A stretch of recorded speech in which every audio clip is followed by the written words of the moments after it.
Nagaaniif jaalalli lafa jirtanitti hunduma keessaniif haa baay'atu. Akkam jirtu daawwattoota Kiristiyaan Miidiyaa. Odeessa wayitaawaa yeroo kanaaf isiniif qindeeffannee isiniif qabannee dhiyaanneerra. Hamma xumura qophii keenyaatti nu wajjin turaan affeerraa keenya. Daawwattoota keenya qophii keenya jalqabaatiin sagantaa dargaggoo gaarii marsaa lammaffaa bara 2014tiin lubbuuwwan 500tti dhiyaatan gara mootummaa Waaqayyootti dabalamuun isaanii dhaga'ametu jira. Jalqaba irratti kan isiniif qoonnu ni ta'a. Ittaansuudhaan immoo daawwattoota keenya faarfannaawwan tibba kana gadhiifaman keessaa faarfannaawwan baay'ee ajaa'ibsiisoo ta'an lama kan isin biraan geenyu ni ta'a. Qophii keenya xumuraatiin immoo daawwattoota keenya mootonni hedduun yeroo garaagaraatti uummata jalaa dhokatanii miira uummatatti dhaga'amuu ni hubatu. Mootota akkanaa keessaa pirezidaantii Isaayyaas Afeworqii, Mootii Kooriyaa Kaabaa Kim Joong fi muummichi ministeeraa Dr. Abiy Ahmed isaan tokkodha. Maarree tibbanaa muummichi ministeeraa Dr. Abiy Ahmed ergaa gara miidiyaatti ba'anii torbanoonni muraasii darbaa jiru. Kana gidduutti garuu maaltu uumamee yaaddoon jedhu gara sammuu hawaasa hedduu keessa buufateera. Miidiyaaleen garaagaraas waan isaanitti fakkaate odeeffannoo sirrii hin taanes dabarsuu irratti argamu. Maarree kana wajjin wal qabsiifnee odeeffannoo bal'aa gabaasa isiniif qindeessine ni qabna. Yeroo jalqabaatiif gara chaanaalii Kiristiyaan Miidiyaatti kan dhuftan subscribe gochuudhaan mallattoo bilbilaa gadi tuquu hin dagatina. Kana gochuu keessaniin odeeffannoowwan kiristiyaanummaa fi biyya keenya ilaallatan wayita karaa chaanaalii Kiristiyaan Miidiyaa gadhiifaman hunduma dursanii akka isin naqqabaniif isin gargaara. Maatii keenya yeroo dheeraa kan taatan immoo akkuma si'a hedduu gootan like, share gochuudhaan akkasuma yaada keessan immoo komentii irratti nu qooduudhaan nu jajjabeessuun guddina chaanaalii keenyaa keessatti gahee keessan ba'uu hin dagatinaa isiniin jenna. Kallattiidhaan gara qophii keenyaatti darbuudhaan dura chaanaaliin Faaruu Entertainment jedhamu faarfannaawwan haaraa wayita ammaa kana faarfattoota irraa fuudhuudhaan karaa chaanaalii isaanii gadhiisaa jiraachuun isaa dhaga'ametu jira. Chaanaalicha liinkii isaa komentii jalqabaarra isiniif keenya jechuudha. Subscribe godhachuudhaan karaa sanaan faarfannaadhaan eebbifamuu ni dandeessu isiniin jenna. Kallattiidhaan gara odeessa keenya jalqabaatti wal wajjin hadabarru. Nufade bi'u tokkummaan nufade bi'u jaalalli nufade bi'u tokkummaan nufade bi'u jaalalli nufade bi'u. Video kana like gochuudhaan jalqaba. Sagantaa dargaggoo gaarii marsaa jalqabaa baranaa 2014 barsiisaa dargaggoo gaarii kan ta'e Yoonaataan Akiliiluutiin barsiifamaa jiru irratti lubbuuwwan haaraan 500tti tilmaamaman gara mootummaa Waaqayyootti dabalamuun isaanii ni yaadatama. Maarree leenjii marsaa lammaffaa kennamaa jiru kanaan immoo lubbuuwwan 1,000tti dhiyaatan gara mootummaa Waaqayyootti dabalamuun isaanii dhaga'ametu jira. Waaqayyo ulfina guddaa haa fudhatuuf jenna. Odeessa keenya lammaffaatti yeroo darbinu daawwattoota keenya faarfannaawwan haaraa tibbana gadhiifamanii fi gadhiifamuuf jiran keessaa faarfannaa lama isin yaadachiifna. Tokkoffaan faarfannaa faarfataa Daawit Morkaati. Faaruun Daawit Morkaa maxxansee guyyaa 2 dura kan gadhiifame yoo ta'u mata dureen isaa da'oo kan jedhudha. Muuziqaan isaa fi kiliippiin isaa Raajaa Dingataatiin kan hojjetame akkasuma daayirektiingii viidiyoo isaa immoo Lalisaa Mitikkuutiin daayirekti kan godhamee fi faarfannaa kadhataa akka ta'es odeeffanneerra. Maarree faarfannichi xumura irratti chaanaalii faarfataa Daawit Morkaa irratti guyyaa 2 dura gadhiifameera. Ittiin eebbifamaa isiniin jenna. Gara faarfannaa isa lammaffaatti yeroo darbinu tibba kana guyyoota muraasaan booda kan gadhiifamu faarfannaa faarfattuu Sinifan Dirribaa argina. Faarfannaan faarfattuu Sinifan Dirribaa kun faarfattuu fuulduratti iji ishee irra kaa'amee jiru. Kiliippii ishee jalqabaa kanas maqaasaa qabeenyi koo kan jedhu kan itti moggaafte yoo ta'u muuziqaan isaa Barakat Allabaachoon kan hojjetame.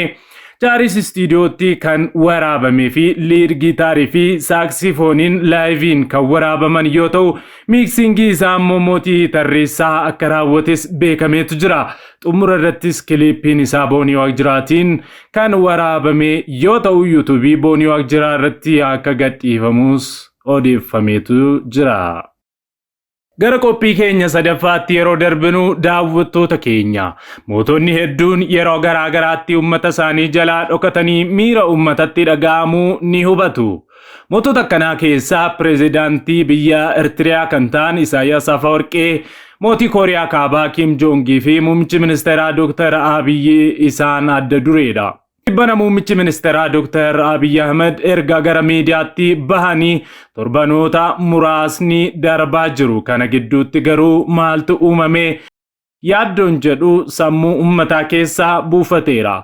Pireezidaantiin Eertiriyaa Isaayyaas Afeworqee waggaa lamaan dura TV biyyattii irraa fagaachuun isaanii sababa tokkoof ture. Innis waa'ee miidiyaa irraa dhabamuu isaanii ilaalchisee maaltu akka haasa'amuu fi yaadamuu akkasumas miirri waa'ee isaaniitiif uummaticha keessaa burquu maal akka ta'e baruufidha. Maarree yeroo sanatti isuun dhukkubsateetu Kwaataar deemee Saawud Arabiyaatti yaalamaa jira. Iddoo akkasii jira. Akkasumas ittaanaa isaa wajjin waliigaluu dadhaban kan jedhaman odeeffannoowwan hedduun sobaa afarfamaa turaniiru. Haa ta'u garuu isuun guyyoota muraasaan booda as ba'uun haala wayitawaa biyyattii irratti ibsa kennaniin ergasii yeroo dheeraaf yoo miidiyaa jalaa dhokatan sabni Eertiriyaa hojiirra akka jiranitti amanu turan. Kanaaf hin yaaddaanis jechuudha. Kim Jong mootiin Kooriyaa Kaabaa guyya guyyaan torbanii hamma torbaniitti TV biyyattiitiin mul'ataa kan oolanii fi suusii miidiyaa qaban kunis tibba tokko guyyoota muraasaaf miidiyaa jalaa dhokatanii turan. Kanaanis uummata biyyattii fi mootota faallaa isaa fi jibba isaa qabaniin akka malee dhaggeeffatamaa tureera.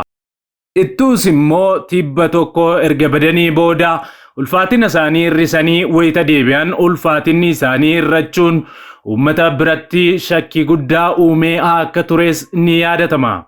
Muummichi ministeeraa Dr. Abiy Ahmedis yoo fudhanne erga gara aangootti dhufanii ji'oota muraasarraa jalqabanii sababoota garaagaraatiin miidiyaa irraa fagaatanii akka turan ni yaadatama. Akka fakkeenyaatti bara jalqabaa gara aangootti dhufan Dr. Lammaa Magarsaa wajjin naannoo ji'a tokko oliif miidiyaa irraa erga fagaatanii booda suuraan isaanii utuu bashannananii agarsiisuu ba'e ergasiis miidiyaatti deebi'an.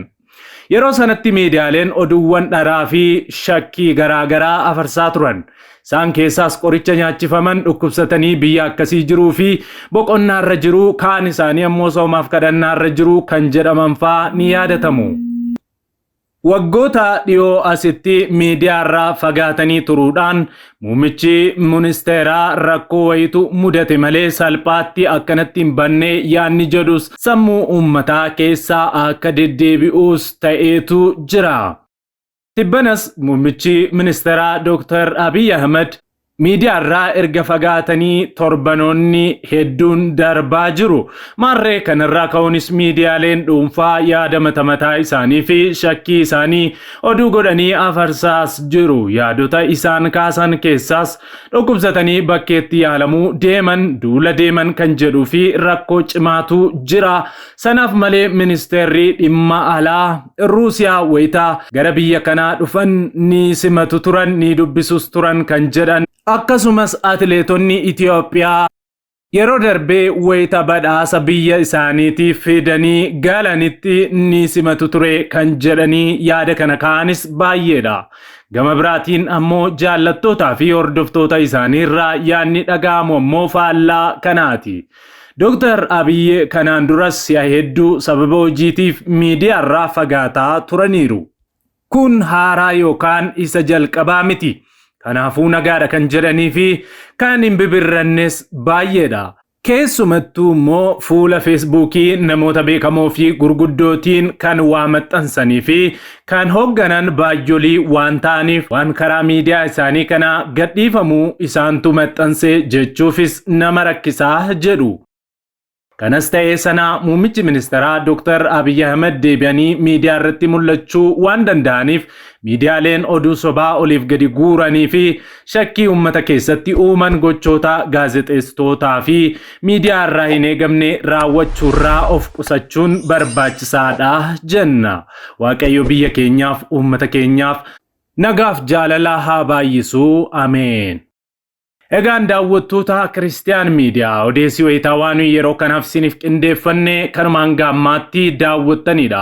Waan daawwattaniif eebbifamaa isiniin jecha yeroo jalqabaaf yookaan walakkaa qophii keenyaatti gara chaanaalii keenyaatti kan dabalamtan subscribe gochuudhaan mallattoo bilbilaa gadi tuquun dagatina.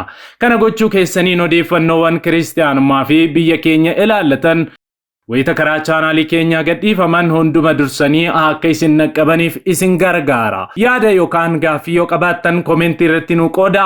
Yeroo dheeraaf maatii keenya kan taatan ammoo like share gochuudhaan guddina chaanaalii keenya keessatti illee gahee keessan bahaa isiniin jenna.